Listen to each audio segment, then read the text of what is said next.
Welcome to Arlington Community Arts. Today we're making Dr. Seuss trees. First, take your green piece of paper and cut fringe along the long side of it. Then glue it with the fringe facing up to your blue piece of paper. Next, cut clouds out of your white piece of paper, and a lake out of your blue piece of paper. Glue these down as well. Next, cut some wavy tree trunks out of your yellow piece of paper. I like to make some skinny and some fat. Glue the trees down. I like to make the skinny trees shorter so they look like they're in the background. Using a black pen, outline all the elements on the page. You can also add additional details like stripes on the trees or blades of grass. The stripes on my foreground trees are bigger to show that they're closer to you.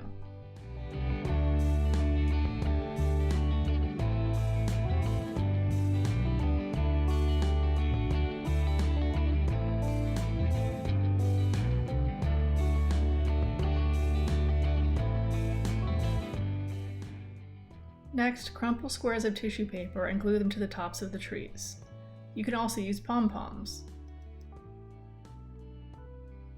Your Dr. Seuss trees are done.